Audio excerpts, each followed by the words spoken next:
On behalf of Center for Civil Society, I am delighted to welcome you to this special occasion, the book launch of RIP USD 1971-202X and the Way Forward by Mr. Shanmuganathan N.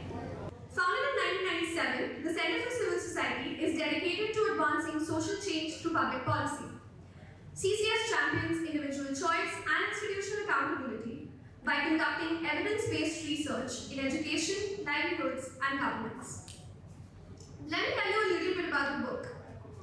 RIP USD is a compelling examination of economic progress under the gold standard compared to the current monetary system. The author argues that the US dollar is on fragile foundations and that could lead to a collapse in its purchasing power. This book challenges us to question the role of institutions and to consider what lies beyond the reign of currencies and central banks. The author, who is with us here this evening, has a wealth of consulting experience from over 10 countries in North America and Europe. With over 100 columns advocating for laissez-faire economics, his insights in RIP USD promise to ignite important discourse on the role of currencies and central banks in shaping our financial future. We will start with a video about the book. This video is a foreword featuring Dr. Marc Faber and Dr. Christopher Lingle. Dr. Christopher Lingle is a visiting senior fellow at the American Institute for Economic Research, AIER, and a long-term friend of CCS. His research focuses on political economy and international economics, particularly in the emerging market economies and public policy reform in the East and Central Europe, East Asia, Latin America, and Southern Africa. Dr. Marc Faber holds a PhD in economics from the University of Zurich and is a renowned investment advisor. His monthly investment newsletter, the Gloom, Boom and Doom Report, is an essential reading for those interested in unusual and alternative investment opportunities. His book, Tomorrow's Gold, Asia's Age of Discovery, is a bestseller on Amazon and is being translated into multiple languages. Here's the video for you.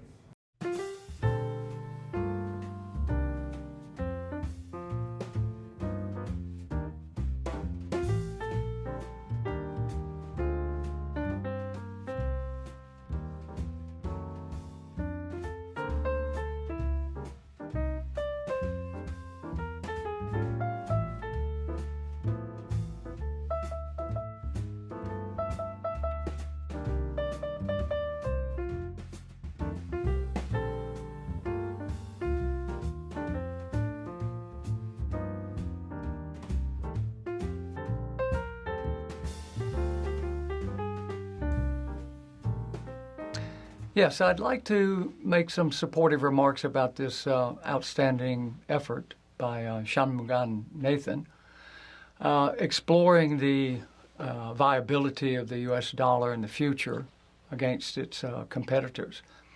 I think this is a great contribution to our thinking about a very pressing problem. The U.S. dollar, the central banks that have controlled the U.S. dollar, central bankers, have done a very poor job in trying to preserve the position of the dollar in the global financial system. I think these questions that are being raised in this book are some that need to be taken seriously and discussed. And I'm happy to have been able to have reviewed this book before it was published and with other distinguished economists and commentators to have supported this effort. And if there are any questions that I might be able to address about this particular topic, please contact me. I can be contacted through the Center for Civil Society or directly. And good luck, and I hope this conference will go well to discuss this book. Thank you very much. It's a great honor to introduce Sean's book to an audience. And I've read it, and I find this book very worthwhile in the sense that it's one of the few economists that actually advocates to do less than rather more more in terms of interventions. As you should know, politicians worldwide have an inclination to do things and to intervene into everything, into people's lives, into people's attitudes towards work, and so forth and so on. And of course, they intervene into the free market and the economy. And if you compare, say, growth in the United States in the 19th century, when we had practically no federal government expenditures in those days were like 3% of the economy compared to around 40% today. Then it is striking that although people, the left-wing people, talk about the robber baron days of the 1870s to 1900s and so forth, the fact is simply that standards of living in America in the 19th century went up very substantially with little government intervention. And in the 20th century, with all the interventions and the innovation of social security, which no government ever had in history for the last 5,000 years, and direct democracy, growth has slowed down considerably and is at the present time in the Western world actually non-existent. So it's refreshing that an economist like Shan writes a book that highlights the problems with interventions, and in particular with a monetary system that is based on fiat money.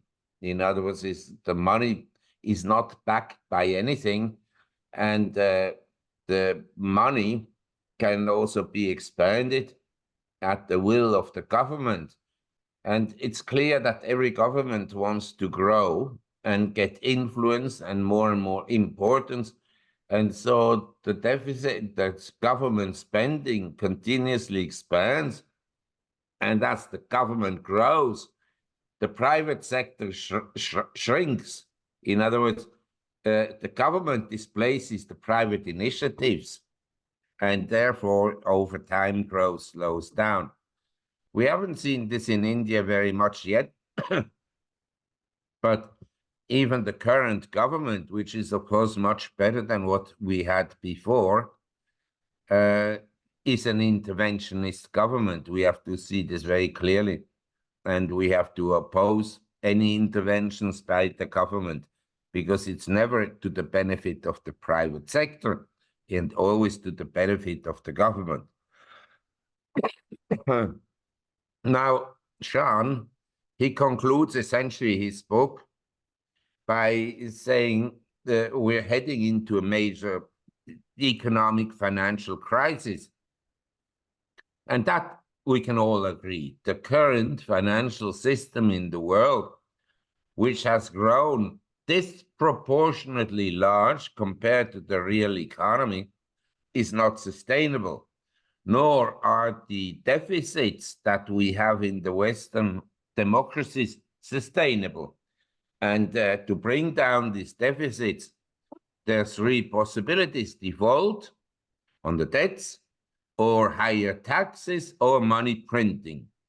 And what governments throughout history have done, because defaulting is very difficult and painful, and to increase taxation. In a democracy, no leader will be elected if he goes to the electorate and says, we have to increase taxation. Nobody will be elected. So the option that they will all embark upon is basically money printing. And in this money printing environment, the purchasing power of money will go down. As we all know, over time, things become more expensive. And therefore, as a responsible citizen, you want to own some assets, especially assets that are difficult to replace, like real estate in some prime locations, or among assets that are tradable and marketable. Gold, silver, platinum, these are assets whose value are likely to remain constant and actually increase over time in nominal terms. I would include maybe also some cryptocurrencies, but I have less faith in cryptocurrencies because they can also be expanded considerably through newer technologies and newer products than, say, gold, silver, platinum. So essentially, Sean, he argues that responsible citizens should all own some precious metals. When the crisis will occur, we don't know. But looking at the position of the US stock market and the leadership that is very narrow in the US stock market, and also the strength of the US dollar, in view of actually a weakening economy in the United States, suggests to me that actually a crisis may not be that far away. So I would take some precautions. Now, I wish you all a wonderful cocktail. I hope that he has lots of drinks and that you will enjoy the evening. And to Sean and to all the production team, I wish all the best and enjoy the party as well. Thank you. Without further ado, please join me in welcoming Mr. Shanmuganathan to the stage to talk about his book, IIT USD.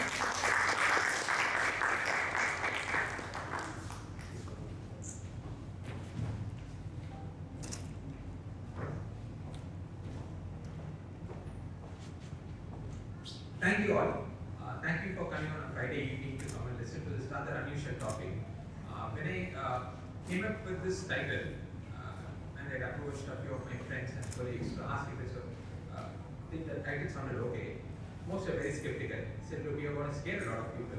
But most of them also understood the gravity of the issue that is right in front of us. I don't know how many of you were old enough to understand the GFC 2008 that happened, the housing bubble 2008. What lies straight ahead, maybe a few months, is something substantially worse than what happened in 2008. So the title appropriately captures what I wanted to say. So I just decided to go out with it. I have a short presentation, about 15-16 slides. If you have any questions during this talk, okay, please absolutely feel free to interrupt and ask me whatever you want.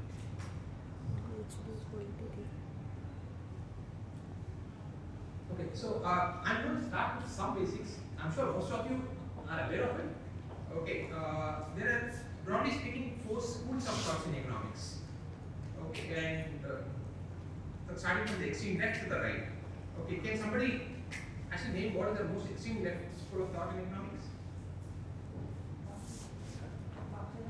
Yeah, that's correct. Okay, you have Marxism, and then you have mythical center. Okay, what is to the right of Marxism? Any clues? Okay, it's called Keynesian economics. Okay, this is what is taught in almost 95% of the schools worldwide. And as and when you have a problem with the government, solutions automatically are chosen from this particular space or from the recommendations of Keynes. Okay, and then what is there to the right of center? Okay, I'll answer that. Okay, that is called the monetarist or the Chicago school. I'm sure most of you know Raghuram Rajan. Okay, he is from this particular school of thought. And then on the extreme right, you have the Austrian School of Economics, to which I subscribe to. And a lot of people from CCS also subscribe to this particular school of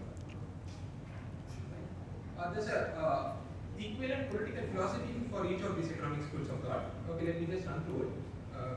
On the far left, you have got the communists, and then you have somebody called, and then a group called the liberals. If you take India, the Congress approximately kind of represents this particular space. Then right of center you have the conservatives, and then you have got the libertarians. Okay. So this is a good summary. So what is unique about this Austrian School of Economics is that, if you look at the previous slide, it is starting from the extreme left, which is 100% government control, to almost 0% government control. Okay, that is the space that is represented by these 4 schools of thought, and these are mutually exclusive. Okay, this is not like religion. This is not like religion, like say Hinduism, Christianity, Islam, where all could advocate the same thing at some level. These are very distinctive schools of thought, and they are mutually exclusive as I see it as. So the two defining features are actually limited government and sound money. Okay. And what I mean by the concept of a limited government is that a government that is restrained by the constitution and the people are protected by the constitution. Okay. And the government is typically restricted to just two functions.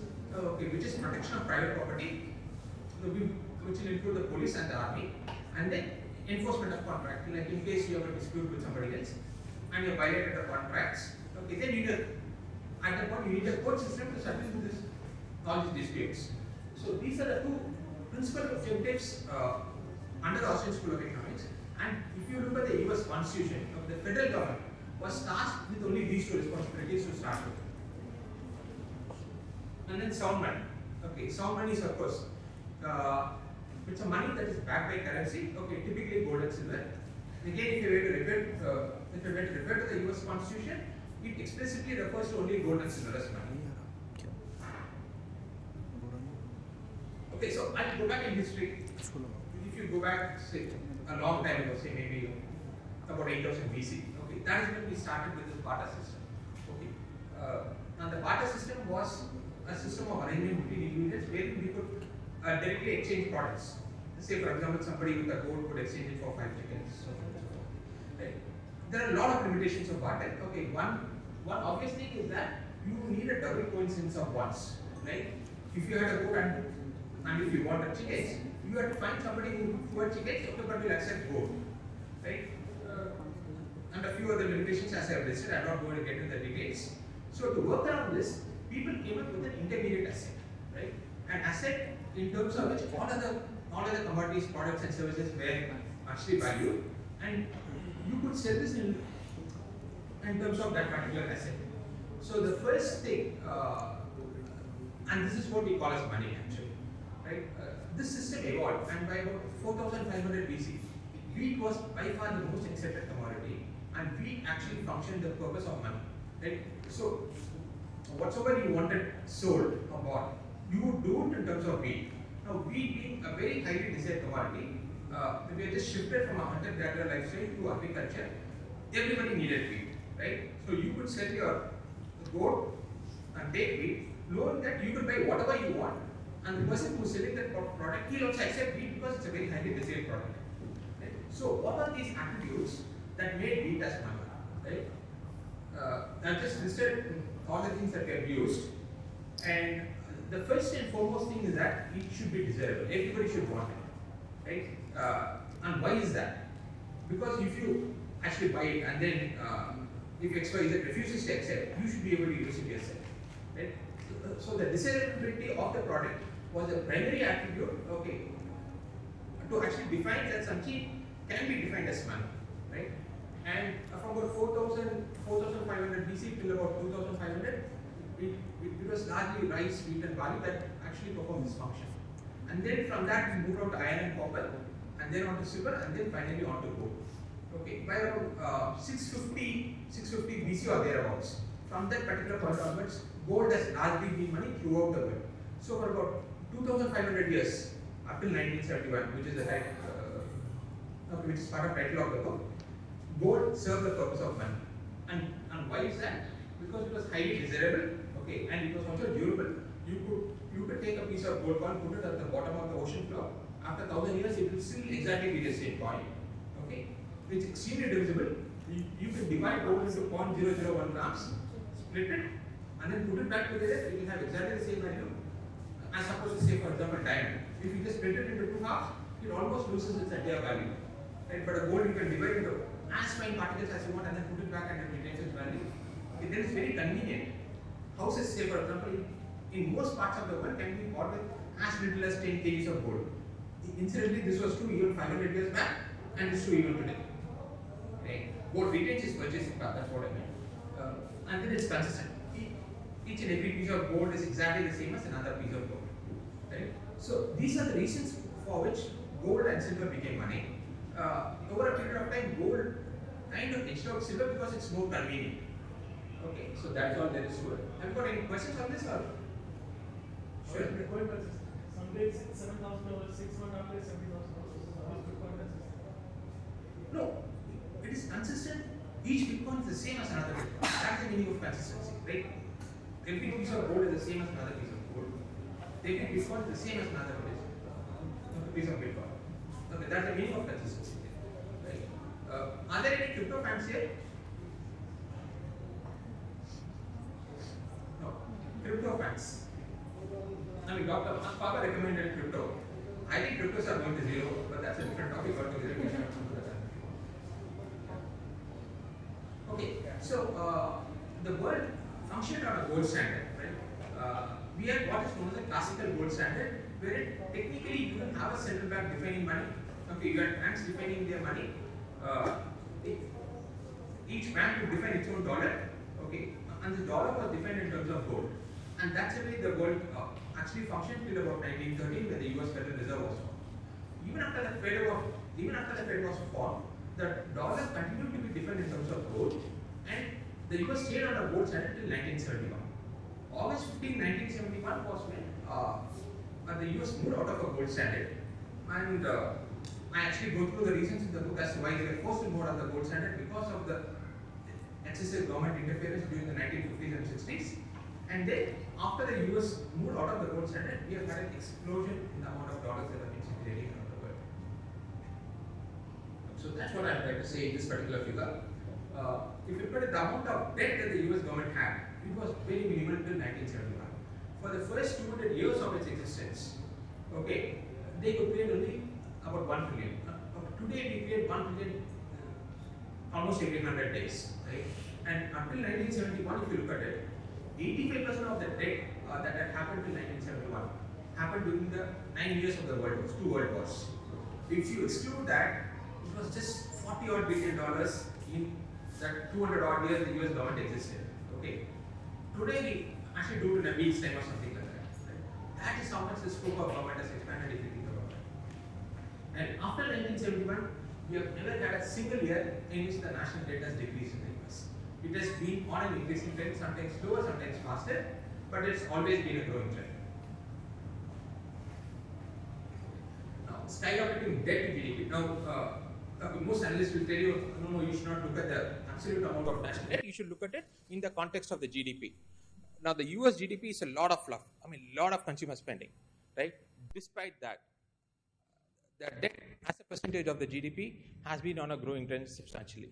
And if you look at the period after 2000, we have not had a single year in which the debt to GDP also has been coming down.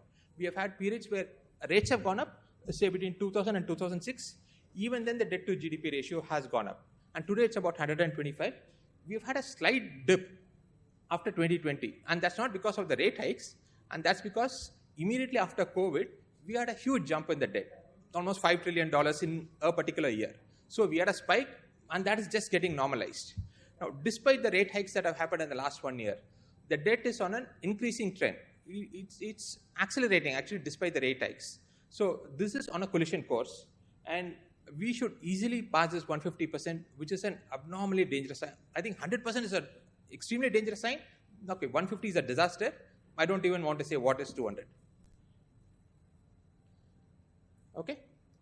Now, how did we get into this situation, right?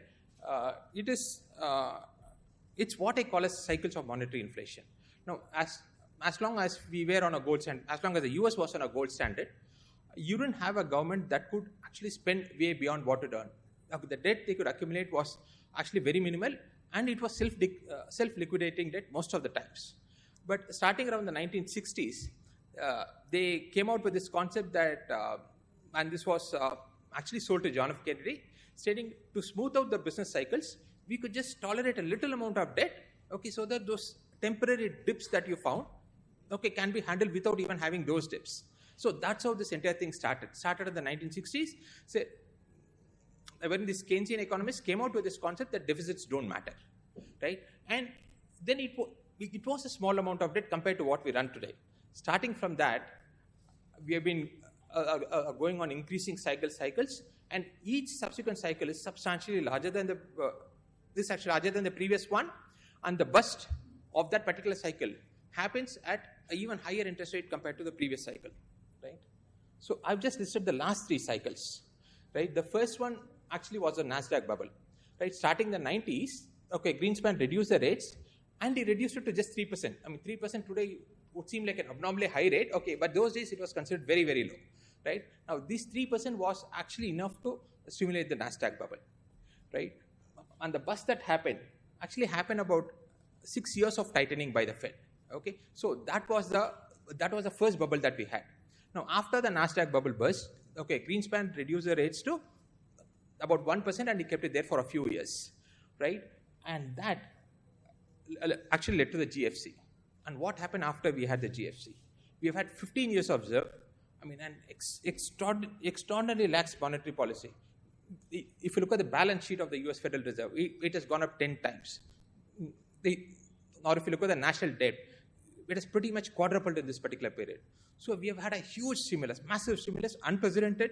Okay, so what do you think is going to be how is the bubble going to look like now after this burst?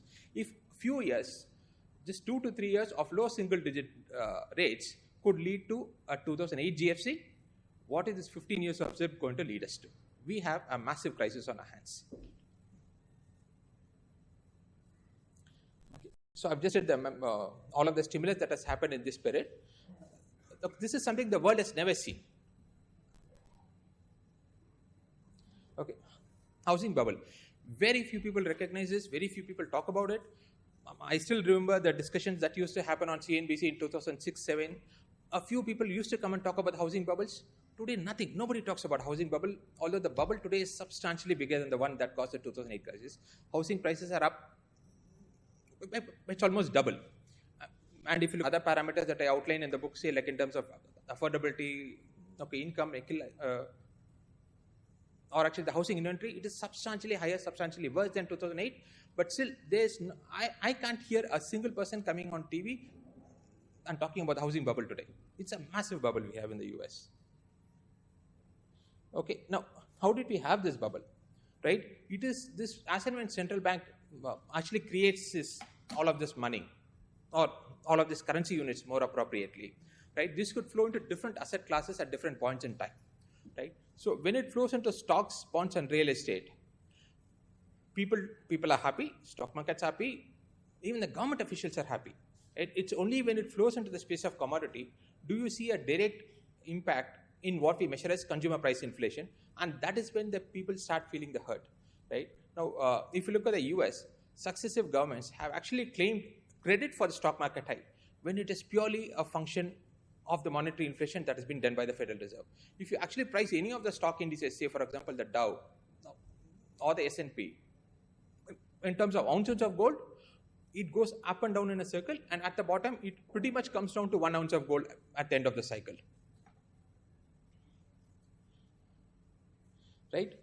So we have had this cycle since 2008 where all of this money that's been created has been flowing into stocks. We have a massive bubble in stocks. If you look at the big 7, they are like obscene valuations. All of the gains in the US stock markets are because only 7 stocks. Absolutely nothing. It's a very, very narrow market. And if you look at the bond market in the US, it's at a 60-year high. It's an unprecedented high. Housing, I've already explained. So all of this money has been flowing into stocks, bonds, and real estate over the last 15 years. And 2002 was when we had the bottom of what is called this is the CRB index. Now, CRB index is an index about 15 to 20 different commodities, gold, silver, agri-commodities, oil, so on and so forth. Now, this index declined 75% during this monetary inflation. From 2008 to 2022, the CRB index declined by 75%. So all of the inflation that was being created by the central banks was not reflecting in your consumer price inflation. It was only in 2022 this has started, and we have a long, long way to go, at least 10 years, if not longer than that. So this is the relative value of stock versus commodities, right?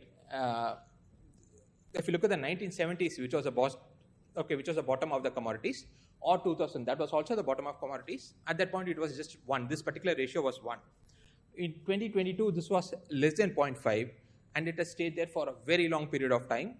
And the upturn has just started in 2022, right? And we have, as I said, a decade ahead, we are going to see unimaginable prices for gold, silver, oil, I've actually forecasted that gold prices will go up at least 10 times as part of my book. Okay, that is nowhere going to be the top of gold prices. Okay, that is just going to be an intermediate landmark as I see it as.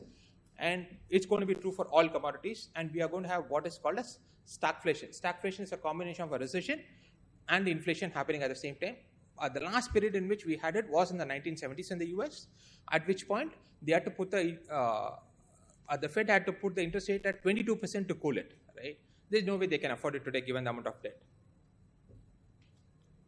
Okay, now what the Fed is going to do, it is going to do the opposite of what was done in the 1970s. They are going to stimulate inflation, and this is going to light the commodities. It is going to send the commodity prices through the roof, if you ask me. Okay, so these are the finances of the US government. Now, if a company had this type of finances, yeah, sure. Yeah. Oh, okay. So, if a public company had this type of finances, I promise you won't touch it with a 10-foot pole. Okay, this is a disaster, right?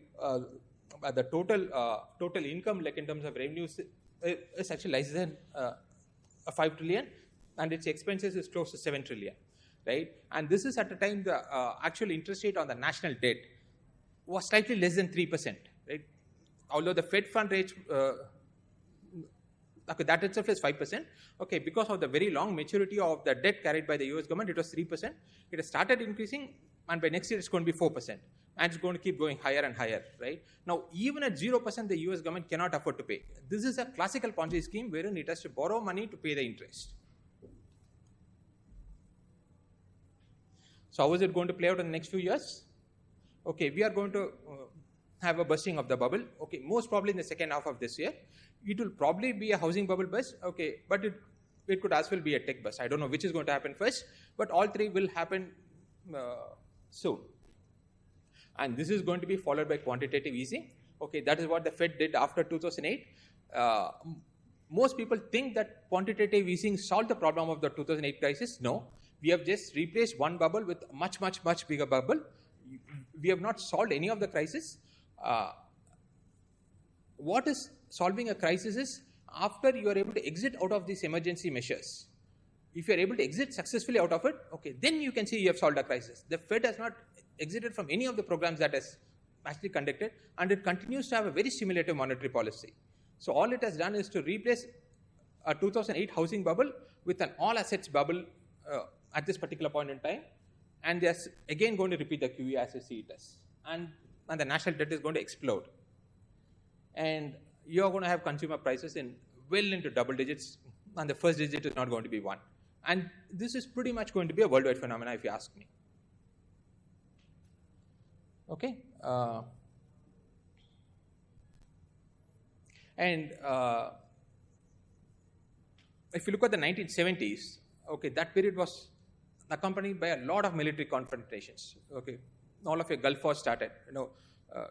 Whether the wars caused these things or this rising consumer price inflation forced the governments to undertake war as a mean to divert the attention of the people that nobody can answer for sure. Okay, but we are going to have extensive military confrontations as well. So the road ahead. Okay, see, this is an absolute disaster for the US government. There is no way they can come out of it. Okay, it's not easy at all. And it's been a truly bipartisan effort. If you ask me, there is no difference between the two parties in the US. Both have done exactly the same thing. Okay, both have believed in big government. Both have used the Federal Reserve to expand their powers. Okay. So what do we do today? Is there a solution? I think the solution was defined by the founding fathers of the US. Okay. And I've quoted a lot of these things in the book. Now, if you actually go back and read the US Constitution, it's an absolutely brilliant piece of document. It was written from the perspective of how do you protect the interest of the citizens from the government. Not have a central bank at all. Okay, let the markets define what money is. And they also go on to quote other founding fathers there. So the solution to the US actually is there in their own constitution. They just have to go back to their founding fathers. Okay, go back to the concept of a limited government, balance the budgets, abolish the national debt. Okay, but these days, like, it's easier said than done. You always have governments that want to spend more and more money, and and that's the case all through the world. Okay, so this is a solution. Okay, but I don't think it's going to get done.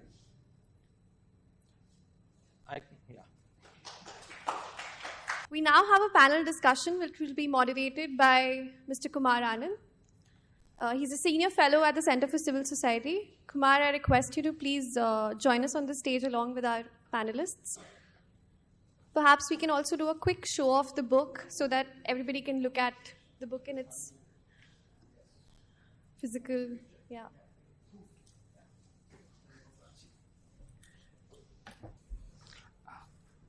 Thank you very much, Bhavya. I greatly enjoyed Shan's presentation, and it may come across that after the presentation there is no need to check out or buy the book. I will recommend everyone that in our follow-up email we will share with you the link to and the video. So please do check out the book as well. That's it's a great read. So yeah, I would like to welcome my fellow panelists.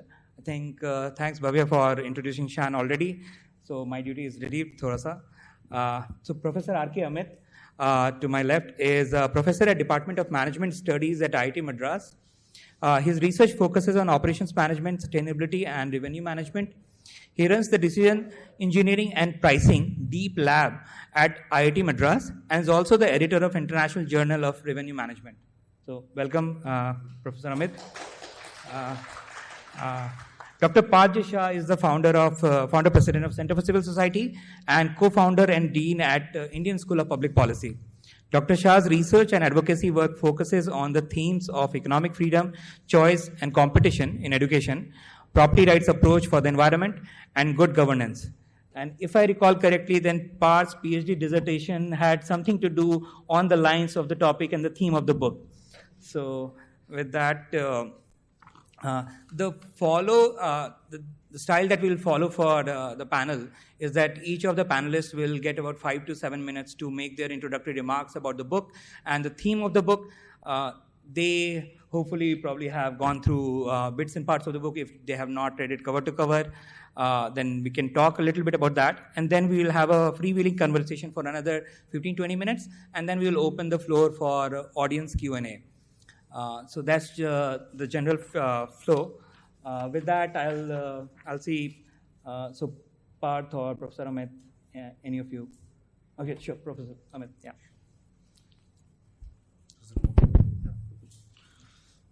Right. So I think thanks for the nice presentation on the book, and he shared a copy with me, and I really liked it. It's a very pertinent and a relevant topic in the current context.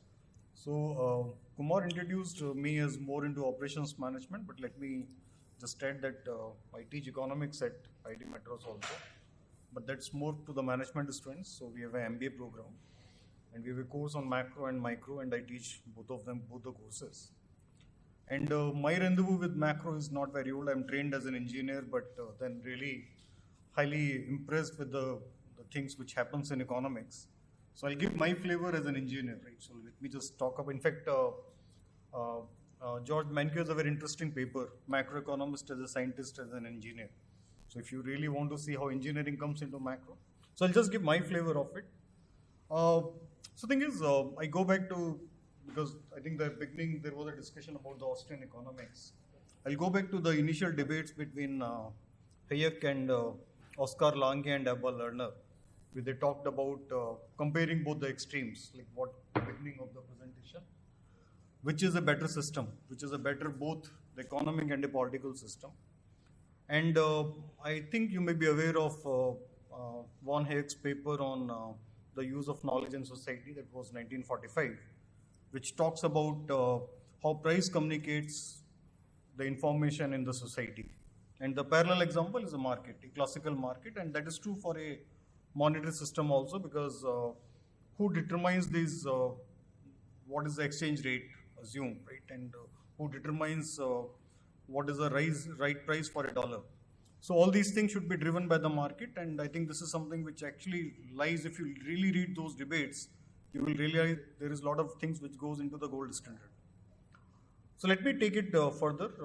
So in that, both Ebba Lardner and Oscar Lange, they come up with a parallel representation, which in game theory and economics we call as mechanism design, where they talked about there would be a mechanism, a set of processes through which the information is getting collected, and that whatever the algorithm or the process will determine what should be the market price, right? And I think that is where the real things started, because the monetary policy becomes more discretionary rather than rule-based. So if you actually look at 1971, I think that is what he mentioned about. That is the time at which, I think the Nixon was the US president at that time. And they actually were coming out of the gold standard precisely to come out of the rule-based monetary policy. Because when I say rule-based, it means that you determine what is the global, the international exchange rate, what is the how much dollar is equivalent to an ounce of gold. All those things are determined by a rule. And the discretionary monetary policy, after that, we never came back to the rule-based. In fact, I think a lot of debate is recently about the inflation targeting, which brings some degree of rule, but it is still not fully, because everything is highly nominal. The real side is missing. Now let me just conclude this discussion with something from operations, because I think that was mentioned there.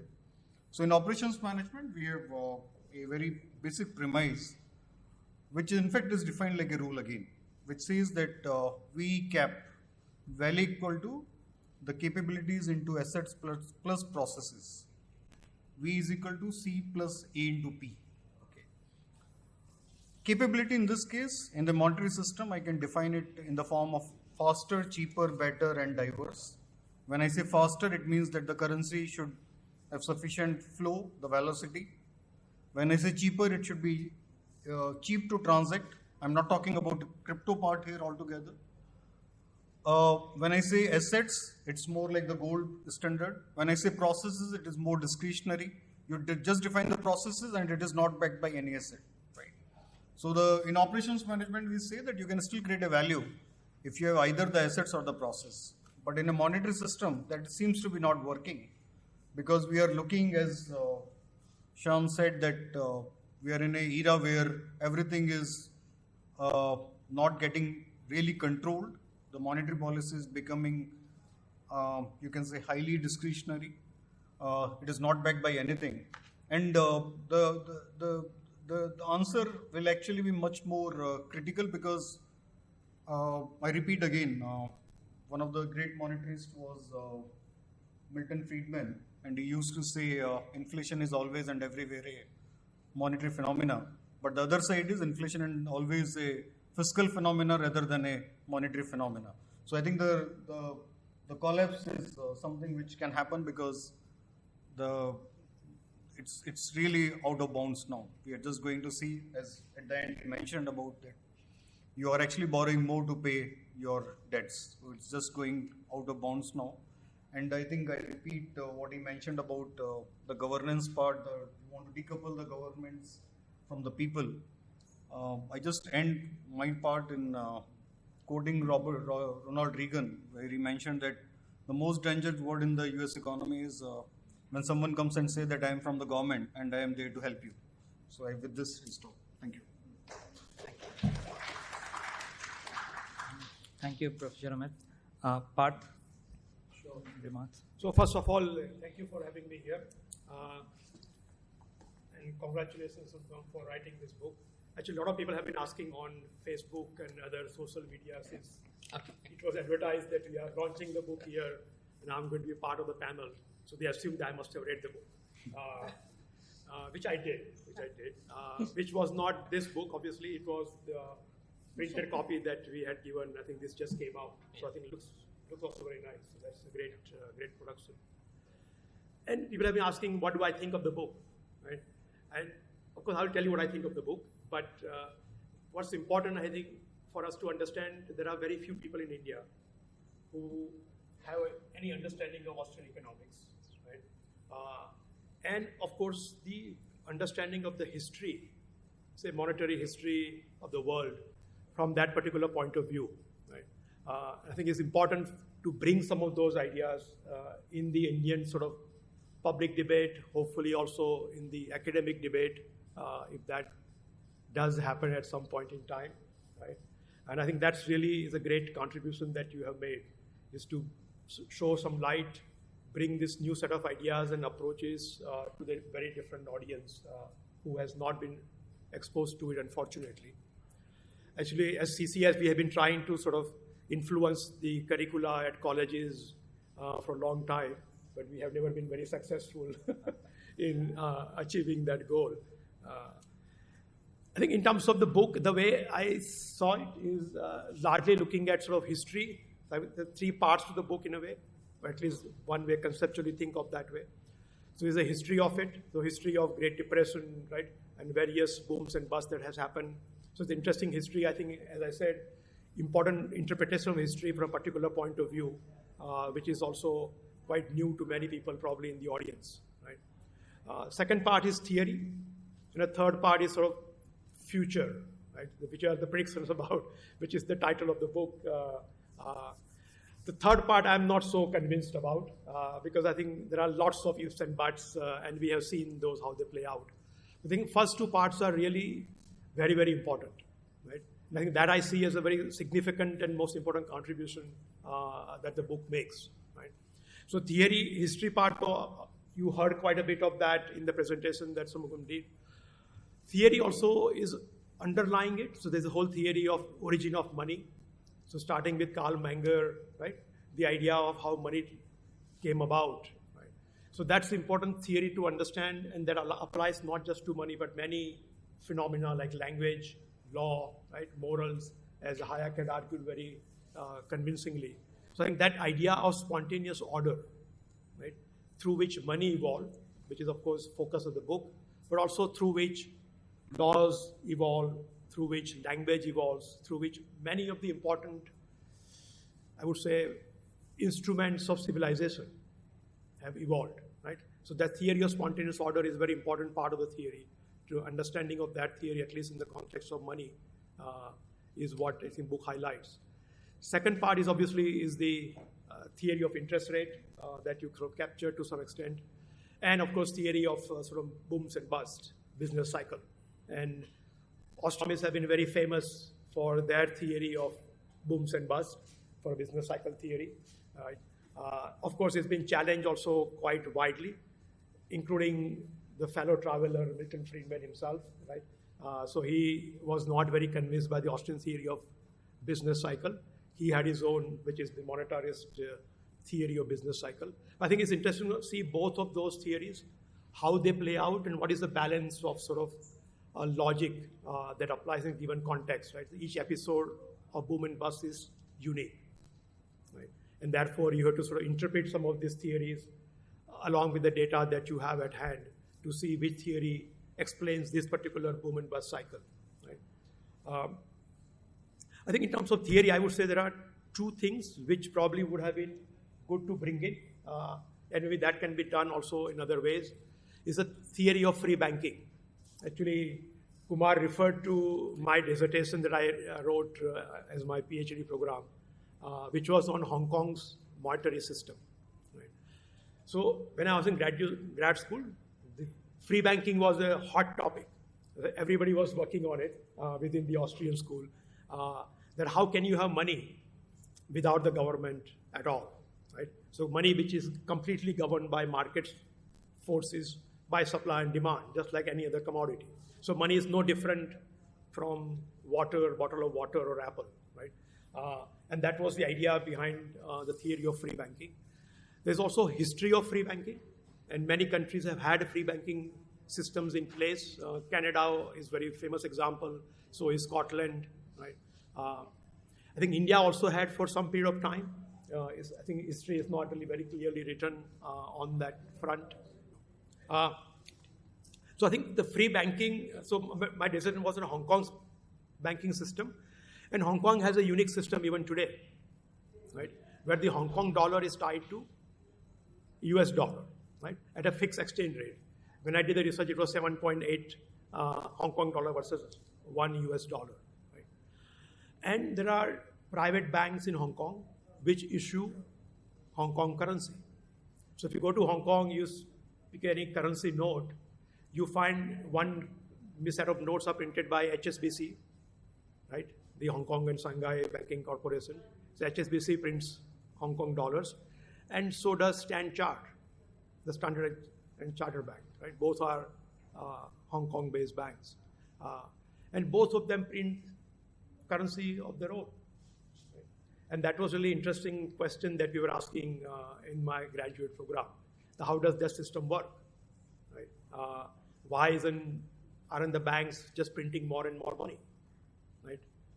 And what constrains that money supply? Right? Now, how does one understand the internal working of the banking system, given the fact that the basic currency is printed by two private banks? Right? There is no central bank in Hong Kong. Right? So I think that's an important part of the story and theory that could be sort of brought into it. And I think building on that, what Hayek talked about was denationalization of money. So how do you make money different or separate from the government, or at least national government, right? The denationalization. So it's not the governments are not involved at all, but at least you are separating money from the nation or nation state, right? And that was his idea, that you should abolish basically the legal tender laws, which require you that in all contracts you would actually be paid in the legal tender, right? Which is in every country there is a legal tender defined, which is the government money that the country has. Right? So Hayek's idea was to create competition in the currency, to abolish legal tender laws, and that will allow people to then select which currency is the best. Right? I'm no longer tied to my local currency. Right? And you can see that happening in many of the distressed economies, right? Which is called dollarization. So many countries like Panama, even Venezuela for some earlier, began to use a dollar as their currency. Argentina is thinking along those lines even today to dollarize the economy. And so dollar becomes a more trusted, more reliable, more stable currency for the people, and then that becomes the local currency. So Hayek's idea was to create this kind of competition in the currency, and therefore over a period of time, some currencies would win in the competition, and even though they are printed by central banks, they still exist, right?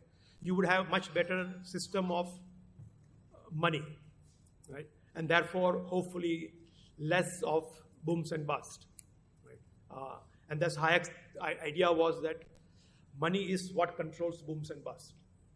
Right? Business cycles are controlled by money or supply of money.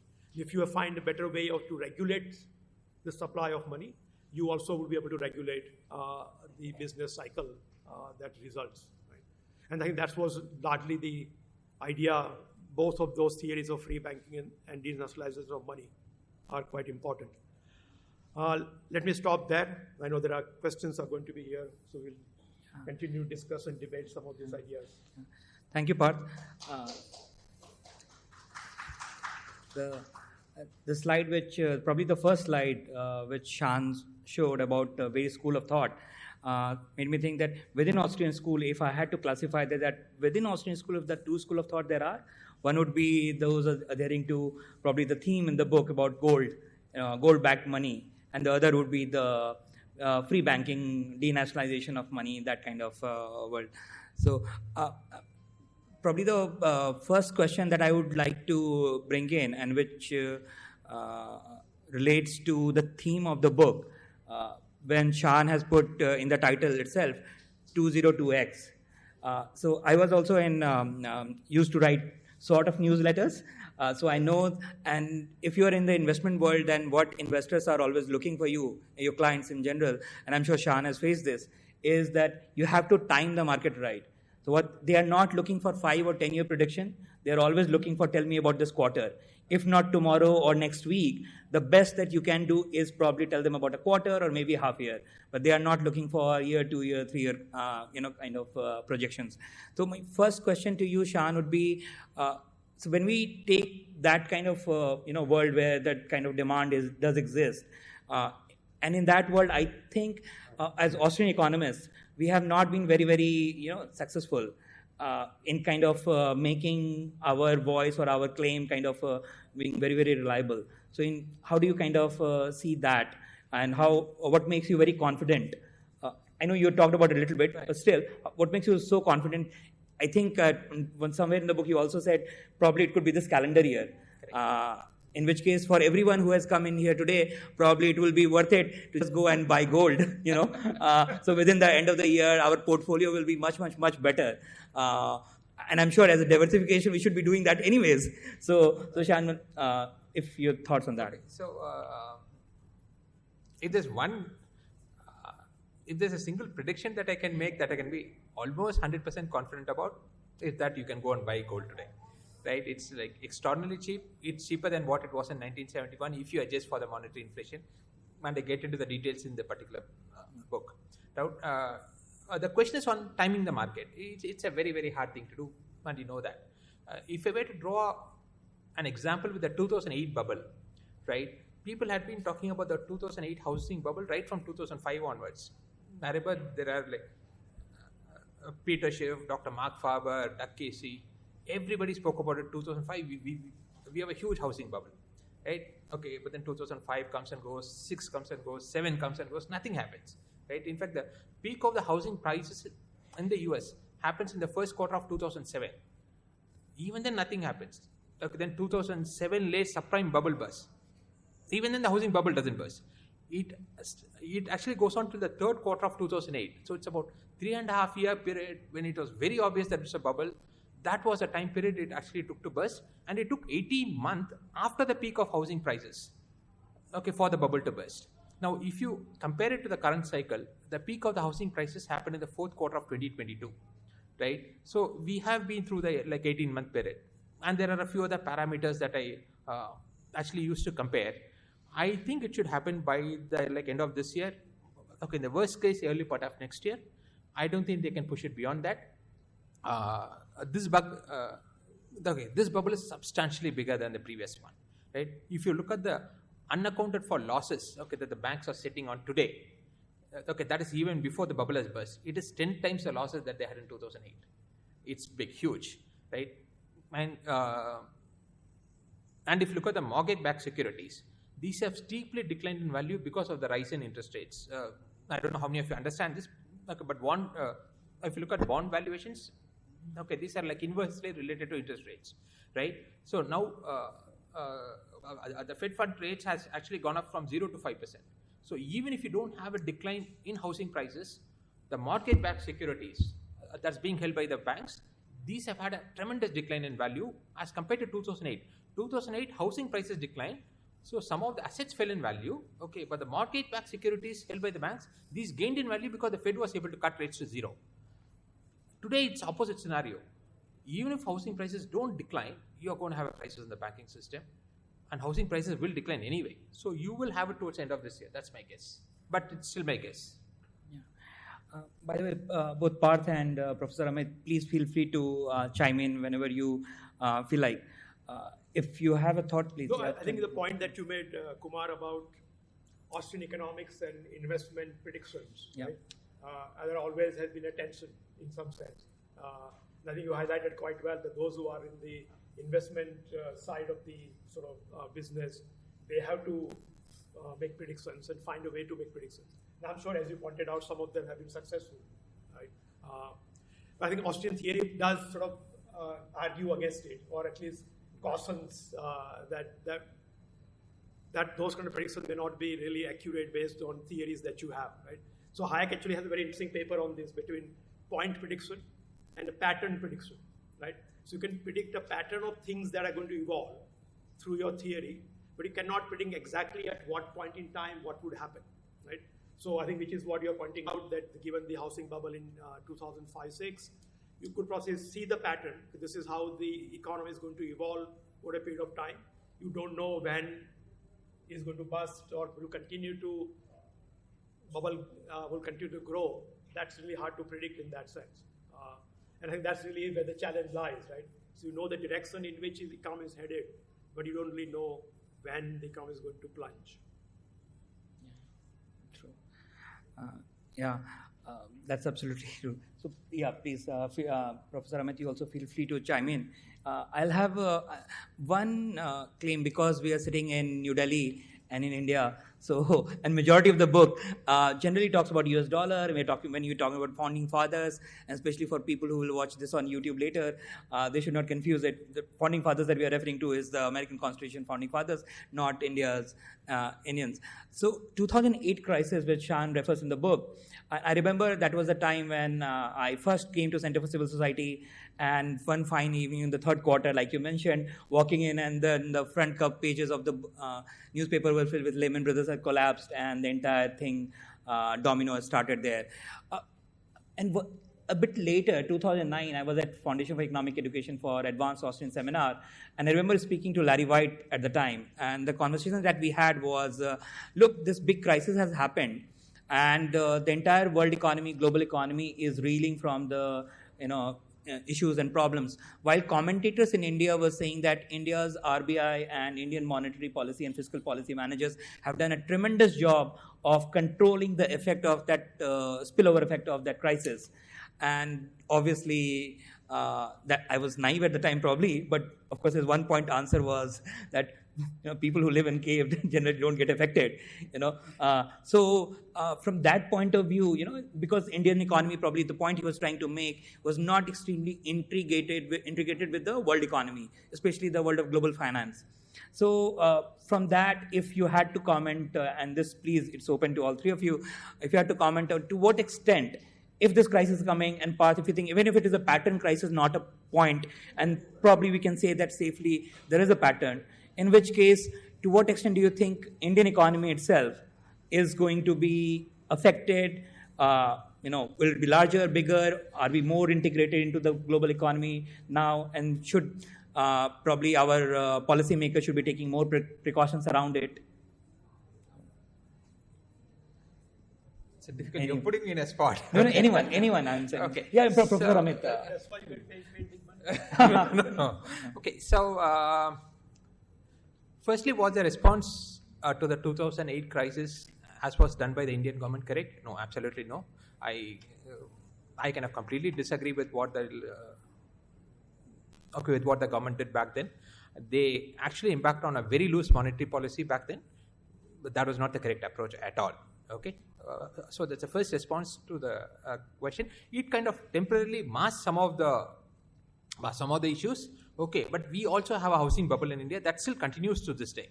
Okay, so RBI's policy was not correct back then.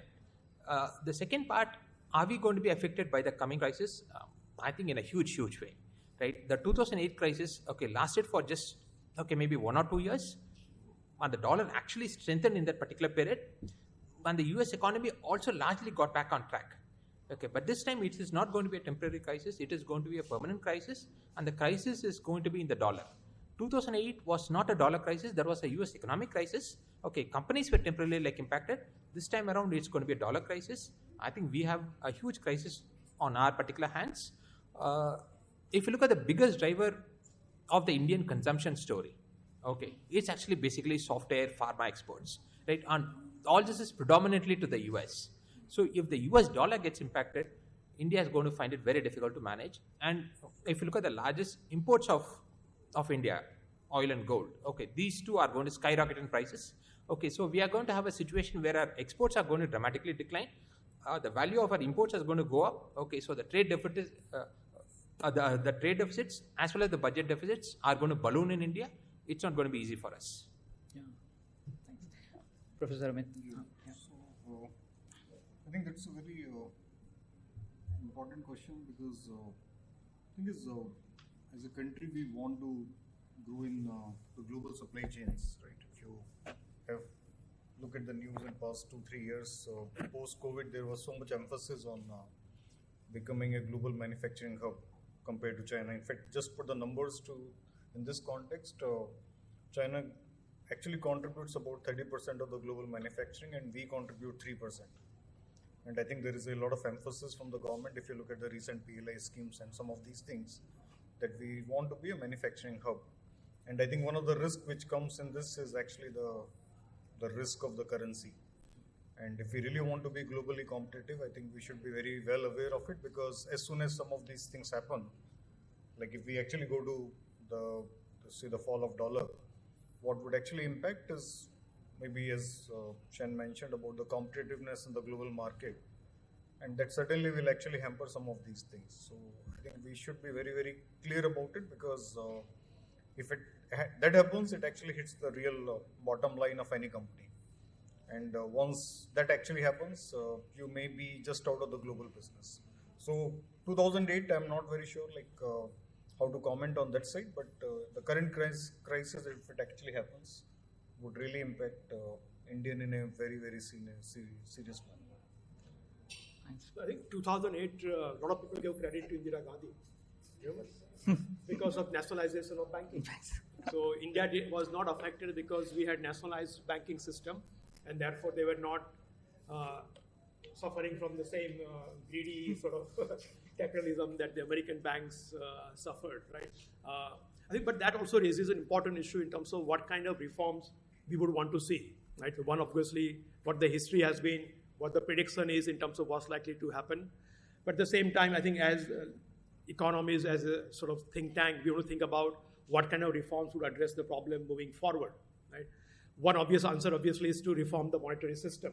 And I think you have one answer in the book that you explain quite well, which is a gold standard, right? And some form of gold standard or a metallic standard or even commodity standard broadly defined could be a way to move forward, right? At the same time, I think that who is going to decide that? Right? If you ask yourself, who will decide what reform or what new monetary system is going to come into place, right? Ultimately, that's going to happen through politics. And which is why I think the old name for economics was political economy, because it's understood very clearly the economics is always going to be directed, guided by what happens in politics, right? And therefore, I think in some sense, the thinking about the political systems and what kind of political system would actually bring about a sound monetary system in its place, I think is an important part of something that we should think about, right? Now, I've been thinking about that since our 75th anniversary of the Constitution. I've been looking at the Constitution, reading about the time, during that time, what was going on, right? And it turns out that there are quite a few other constitutions that were being offered, right? One of them from Lohiya's followers, Ram Manohar Lohiya's followers. One was from CPM, the Marxist group in India at the time. So they had a particular vision of the free India. So each one had their own vision of free India, right? What India should look like once we get independence from British. And there was one being offered by the followers of Gandhi. This is the Gandhian constitution. And Gandhi actually wrote a preface to that document, basically endorsing the ideas, but saying that, no, I didn't discuss each one of them in detail, but broadly they discussed the ideas with me, and I am sympathetic to those ideas, right? And I think just to put one more point on what was that, which I think is important for us to think about in terms of what kind of reforms are required. So one thing they argued is that we need to have only elections at the one level, as opposed to local, state, and national, three types of elections that we conduct. You only conduct one set of elections. So you conduct local elections, you elect a group of people locally. Within those group of people who are elected, some would run for the assembly, state assembly, and they elect among themselves those who become the MLAs, right? Among those who become the MLAs, they elect among themselves who will become the MP, right? And so elections happen only at one level. What that means basically is that the MP or the MLA is directly tied to a very local small constituency from which they are elected, right? So not only legislatures, you know them well, they are part of your community in a sense, right? And that was the idea, which I think is a very interesting way of thinking about just turning the whole system upside down, right? So having more power at the top, you have more power at the bottom, right? And then top is always beholden, is always controlled by the people on the ground, by the local governments, right? So the interesting idea that they had in terms of, I think this came from Gram Swaraj, right? Gandhi's idea of Gram Swaraj, and how do you make sort of villages more dynamic, more sort of powerful in the new India, and this is the idea they had. So I think I'm just thinking a lot about political reform that we need to see to bring about monetary reforms that we need. Yeah, sure. If I may make just one more remark on this particular aspect, I've actually given a very gloomy forecast, but I've also said how it's going to end. and it's going to end by the world going back to a gold standard, and probably the BRICS gold currency, if you ask me. Okay, that is how the solution is going to end itself. There is no other way it can end, as I see it as. We have to go back to the gold standard, and it can't be a single country-based gold standard. People went to the US dollar because the dollar was as good as gold. Okay, that was a definition, right? People didn't choose dollar. People chose gold.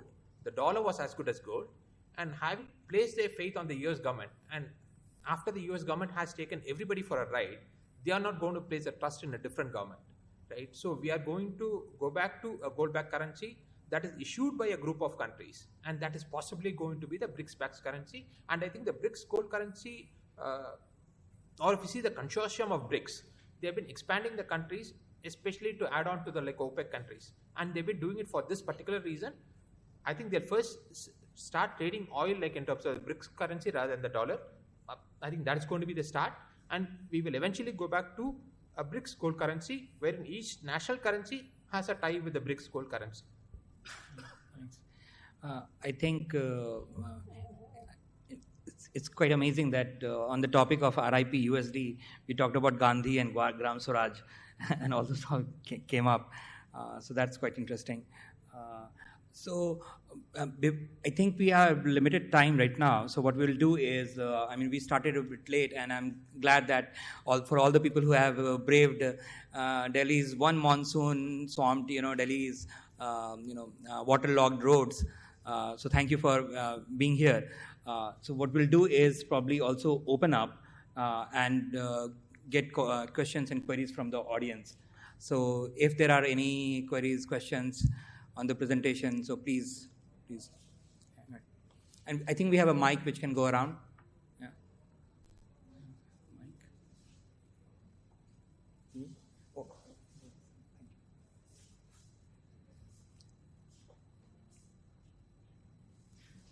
Thank you. So, as I get a very gloomy picture, and I'm thinking, if there is a solution without getting into this crisis, the solution theoretically presented is moving towards gold standard. But what is it practically will force, incentivize, give a reason to the politicians to move towards gold standard? That I don't see.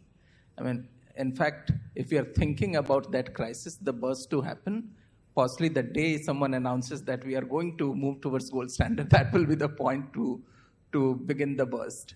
So what's the practical, and practically where do we see the solution, not just theoretically? So the question that Amit has asked, if I've understood it actually correctly, is what is the incentive on the part of the governments to actually move towards a gold standard? Now, historically, if you go back and look at the gold standard, the governments have hated the gold standard. They have never wanted the gold standard. Okay, if you go back to the Republic of Rome, okay, the Roman emperors used to pay all other people in salt. Salt was a currency, but the army people used to refuse. They say, unless you pay us in terms of gold, we will not come and work in the army, right? So governments have never liked gold. They have chosen gold because they don't have an alternative, right?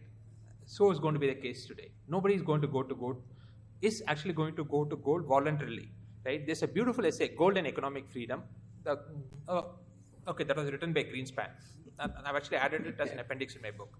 It's a beautiful essay on gold and why the governments have always hated gold. The gold is a restraining factor on the government. It does not allow a government to do what it wants. Right? So no government will go to it voluntarily. It will go to it because there is no other alternative. We have to go through the crisis. Yeah. So we now reconfirm that. Yeah.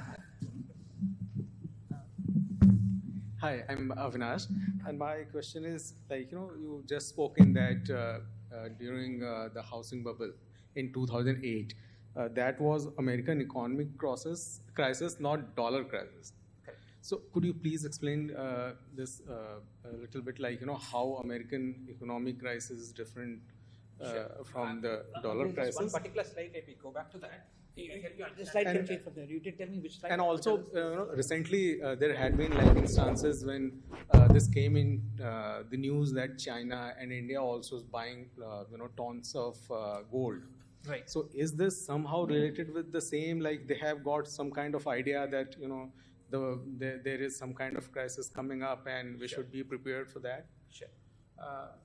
Can you go back to the slide where I talk about the relative valuation of stock versus commodities? Yeah. Okay, this particular slide. So basically what happens is, okay, 2008 you have a housing bubble, right? Okay, the correct response ought to have been the fact, that the government clamped down on its expenses, okay, and allowed the correction to happen in the housing market. Completely like allow the collapse to happen so that you can start on a strong foundation, okay? But that's not what they did. All they did was start QE, cut the rates to zero, so that housing prices temporarily stabilized, right? So why they got away with that was that was a peak of the commodity cycle in that particular one. So despite the massive monetary like inflation we have had, commodity prices decline. And this is something called as Cantillon effects, which I explained in the book, right? Because of this particular one, the monetary inflation did not translate into price inflation. So the US government got away with it, okay? This time around, they will not be able to get away with it. If they try the same solution, which is QE, which is what they're going to do, you're going to have massive inflation and rates have to go up now. They were able to cut the rates back to zero. This time they can't cut at all. Okay, interest rates will go up substantially. It's going to go into double digits for sure. Okay, so it is going to be a dollar crisis this time around. Okay, that's the first part. I didn't get a second question. The gold part, yeah. See, I discussed this in the book, right? Now, if you look at the amount of gold held by the central banks, US Fed has the highest reserves, okay, which is like 8,000 tons or something like that. All other countries have 1,000 tons or two. These are very, very tiny, like in terms of the volume, right? If you look at the days of the gold standard, okay, the trade deficit has to be paid for by gold. Okay, so can you guess how long this 8,000 tons of gold will last the US if you actually go back to the gold standard? Just 6 months. 6 months of the trade deficit is all that is covered by the total amount of gold held by the US Federal Reserve. Okay, so the amount of gold that is actually held by the central banks is very small today. Okay, except in case of China. China, their official reserves, as they have reported, something like 3,000. Okay, but unofficial estimates put it at something like 30,000 tons of gold. Okay, they have been actually like importing huge tons of gold for the last 2 decades. They have been working on this for 2 decades. It's not an overnight plan for sure, right? So they are in a position to transition back to the gold standard if they want to. The quantity of gold held by India is not much at all. I mean, hardly about 1,000 tons. Okay, which is about a max 1 year of trade deficit, if you ask me. Okay, so our central bank needs a lot more gold if you have to go back on the gold standard. But China and Russia, if you ask me, I think they've been working on a plan for a very long time to go back on the gold standard. There's a question from, Professor Amit, and then we'll have a question. I just say one thing about, so I think in terms of the calculation that you are doing in terms of goals, how much gold would last for how long when they go back to the gold standard, right? It all depends also on the price of gold, right? So at what price is at which you are converting your dollar existing currencies into gold. If the price is, whatever the price today, I don't know what the price is today. $2,000 per ounce. Okay. So the price becomes like $1 million per ounce. Then obviously that will be a different ball game altogether in terms of how long the gold would last. So again, there's an interesting historical, I think, challenge in terms of figuring out what's likely to happen, at what rate they would go back. Is there some theory about that could tell us? It's there in the book. I didn't understand that. Okay. Yeah. How can you predict that rate? Okay. So there is, if you can go back to the 1980s, there's a chart in my book. If you go back to the 1980s, the gold prices touches a peak of about $800 an ounce in that particular cycle. Now that is the price at which the US could have gone back on the gold standard had they wanted to. Okay, that is the amount of gold held by the US Federal Reserve multiplied by the price of gold that covers the money supply that they hold. That price at that particular point in time was $800 an ounce. Now, if you look at the backside of the book, okay, I actually quote a price here, right, which is about 10 times. At this price, the US can afford to go back on a gold standard, which is the point that Dr. Parth said. At a price of $24,000 an ounce, the US can go back on a gold standard today. So that will cover that current monetary base. Correct. Absolutely. Yes, That's a point. Professor Amit. Yeah. Can I hit this thing? Yeah, please. So the thing is, I would still see this problem as more of monetary coordination. I think that was the point he was asking. Because it should not be just done by one country. I think it should be a coordinated effort. And the problem comes as more of incentive compatibility because for the governments, it's a problem of how they actually manage the fiscal side. When you actually go back to and in fact, that was the point at which the 1971 thing actually happened. Because after I read his book, I was looking into the book by Alan Blinder, The Fiscal and Monetary History of United States from 1961 to 2021, where they explicitly talked about the 1971 as more of a political economy crisis, the crisis between the politics and the economics. So I think this point of monetary coordination, I think, has been now part of debates, and this is something which should be taken when we really go back to the gold standard. So, Saurabh has a question, but I have just a small point to make. You mentioned about Russia and China trying to figure out, and BRICS Bank, etc. A few weeks ago, I came to office and went to timesofindia.com, and the first story that I saw was that not only some of the countries, in particularly RBI, has been buying gold in massive amounts during the COVID years, but particularly made an exception when those physical quantities of those gold was lying in Bank of England vaults. But this time, 100 tons of gold, or maybe I'm little vague on the exact quantity, but hundreds of tons of gold was shipped from Bank of England vaults to RBI's vault. So maybe if you're connecting the dot, there's something going on. You don't know. So yeah, that's going on. Yeah, there's a question. Saurabh. I would love to get the panel's view on CBDCs. I suppose that is the next extreme of how the government wants to control money. Maybe they don't care about anything else and they just put some codes in the laptop and, See, I didn't talk about CBDCs in the book. See, the governments cannot impose something on the people for an extended period of time, right? Now, what is the intrinsic worth of CBDC? What is the desirability? Why should somebody consider CBDC as money, right? So within a defined geographic context, okay, we may not have a choice. Let's say, for example, RBI brings in and then says, you have to use CBDC. Okay, we'll have to use it. Okay, but why should some other country accept it, right? So money is something that has to be accepted by all over the world. And that is not going to be CBDCs. And that's going to be gold. Yes, there's a question there, and then Bhavya.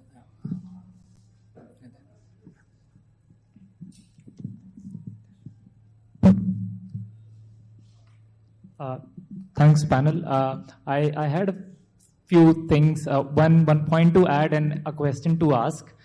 That in this entire conversation, US having had dominance in terms of currency globally, as much as it is an economic dominance, I think there's a huge part of it also is about whose sovereignty the world relies on, or thinks of being very stable.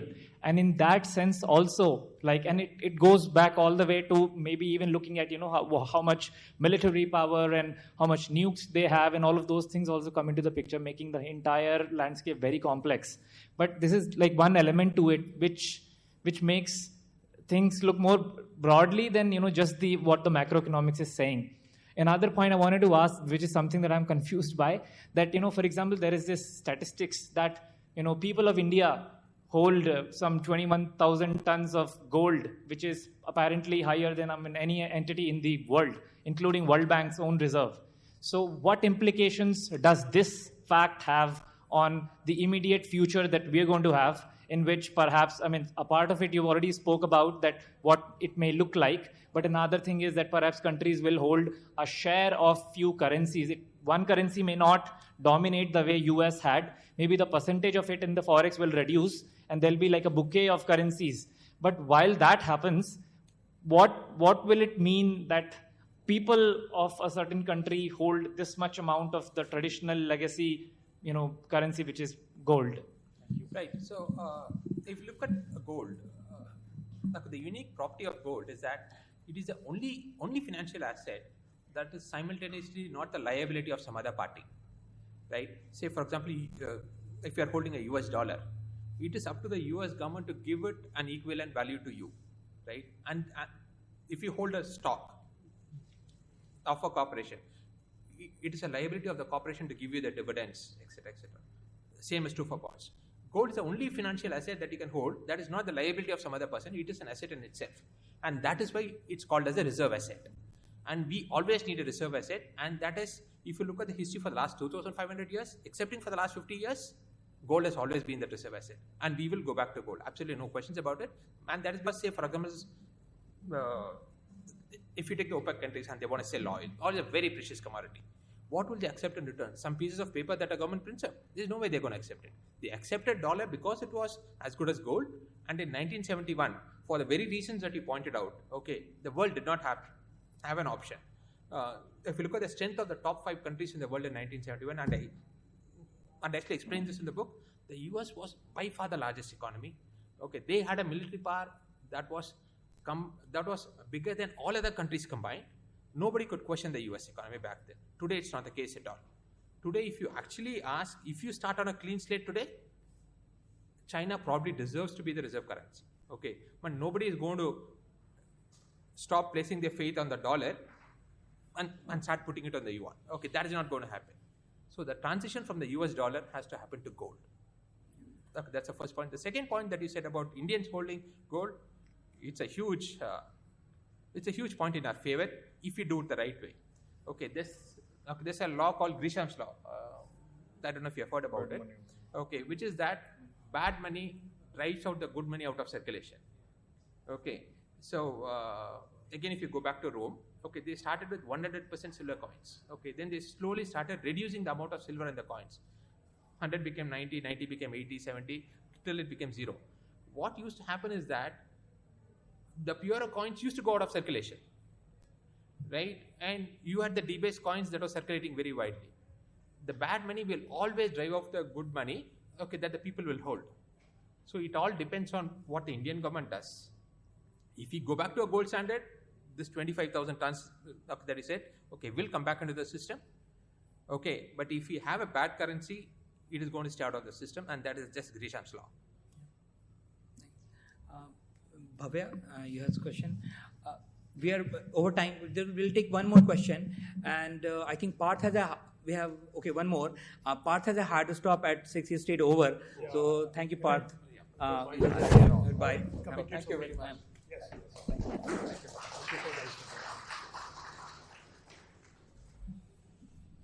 Thank you. Thank you so much for the discussion. You might have answered. Maybe we can just take one or two more questions. Just Parth and Ghanshyam, and then we can continue the conversation later once we close it formally. Sure. You might have answered part of the question while you were answering the previous question.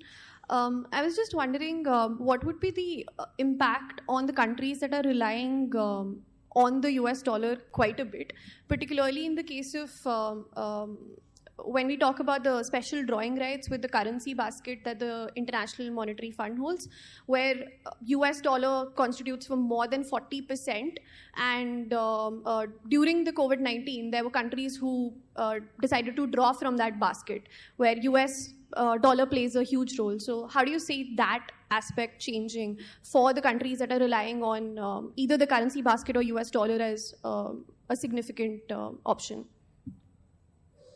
See, these are actually really the very small countries, right? And the world is going to move away from the dollar, and I don't think there's an option about it at this particular point in time. So, like, instead of drawing loans on the US dollar, okay, they'll have to draw loans on the BRICS currency or something like that. That's all. And the dollar is going to be replaced by some other currency as a reserve currency. Ghanshyam, and then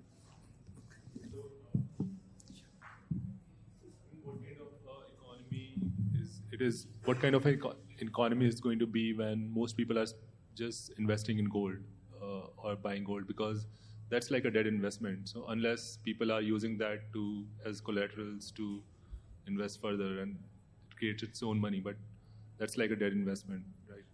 Right. It's kind of related to the question that other gentleman asked. Gold is a dead investment today because of the governments, right? they are creating bad money, which is a form of currencies, which is the US dollar, the pound, or whatever it is. Okay, these are inferior currencies, and that is driving the gold out of circulation, right? So unless we can go back to an honest money system where gold becomes money, right, we will not have this gold coming back into the system to work as money. Okay, but we should not blame the people who are holding.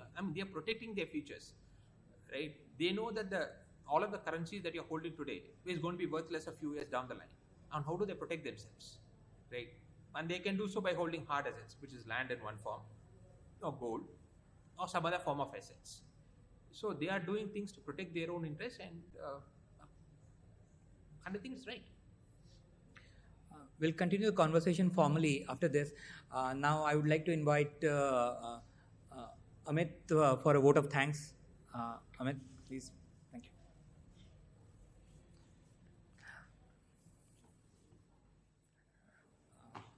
So Amit Chandra is our colleague, and he's also the Chief Executive Officer of Center for Civil Society. So Amit, thank you for braving the traffic and coming all the way from Noida. Yeah.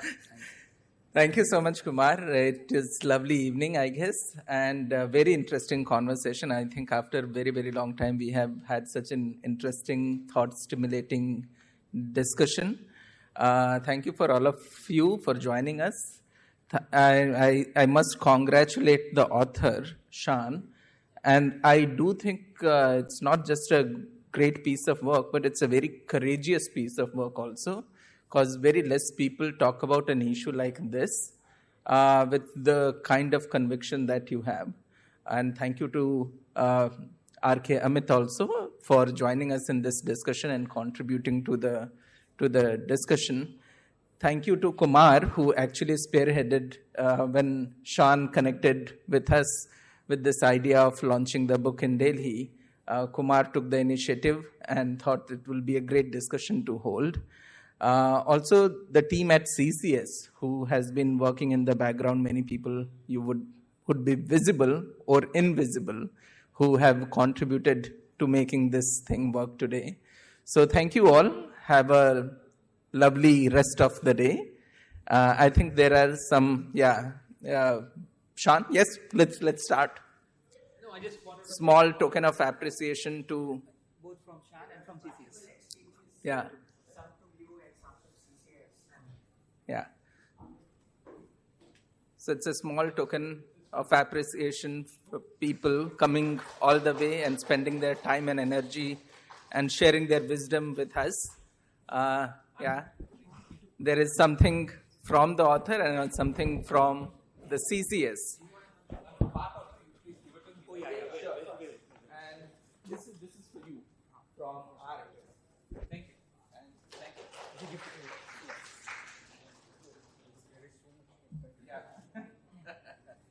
Thank you.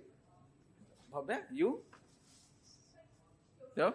Okay, thank you very much, everyone. Have a lovely evening.